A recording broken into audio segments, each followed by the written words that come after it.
ఈ అమ్మాయి తన క్లాస్మేట్ ని జాంబీగా మార్చేందుకు అతని గాయంపై జాంబీ రక్తాన్ని తుడిచింది. ఆమె దీనిని కేవలం అతను పేదవాడని చేసింది. కొద్దిసేపటి క్రితం ఆ అబ్బాయి జాంబీ నుండి అందరిని కాపాడేందుకు తన ప్రాణాలను రిస్క్ చేశాడు. కానీ గొడవలో ఒక కర్ర తగిలి ముక్కులో రక్తం వస్తోంది. ఈ అపోకలిప్స్ టైంలో ముక్కులో రక్తం ఇన్ఫెక్షన్ కు మొదటి సంకేతం.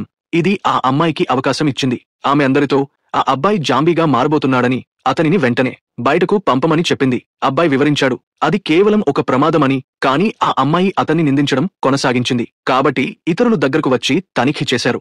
జాగ్రత్తగా చూసిన తర్వాత అది కేవలం సాధారణ గాయమేనని నిర్ధారించారు. కానీ ఆ అమ్మాయి అందరూ తనను హింసిస్తున్నారని భావించింది. టీచర్ కి వేరే మార్గం లేక అబ్బాయిని మొదట లాక్ అప్ చేయాలని సూచించాడు. అబ్బాయి ఆలస్యం చేయకుండా తాను లాక్ అప్ అయ్యాడు. ఇతరులు బయట నుండి చూస్తూ ఉన్నారు. 1 గంట గడిచినా అబ్బాయి బాగానే ఉన్నాడు. చివరకు అందరూ ఊపిరి తీసుకున్నారు. వారు అమ్మాయిని క్షమాపణ చెప్పమని అడిగారు. కానీ ఆమె క్షమాపణ చెప్పడానికి నిరాకరించింది. అందరూ అబ్బాయి వైపు ఉన్నప్పుడు ఆమె చివరికి అంగీకరించింది.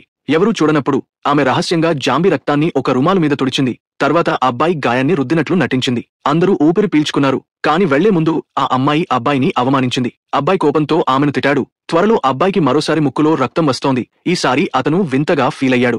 ఆమె ప్లాన్ విజయవంతమైంది. అమ్మాయి అందరినీ రెచ్చగొడుతోంది. అతను మారుతున్నట్లు గ్రహించి వారు దూరంగా ఉండాలని చెప్పాడు. స్నేహితులను ప్రమాదంలో పడనివ్వకూడదని, అబ్బాయి పూర్తిగా మారే ముందు వెళ్లాలని నిర్ణయించాడు. కాని తలుపుకు చేరుకున్నప్పుడు వైరస్ ఇప్పటికే అతని మెదడును చేరింది. అతని స్నేహితుల గొంతులు వెక్కిరిస్తున్నట్టుగా మారాయి. త్వరలో అబ్బాయి పూర్తిగా జాంబీగా మారిపోయాడు.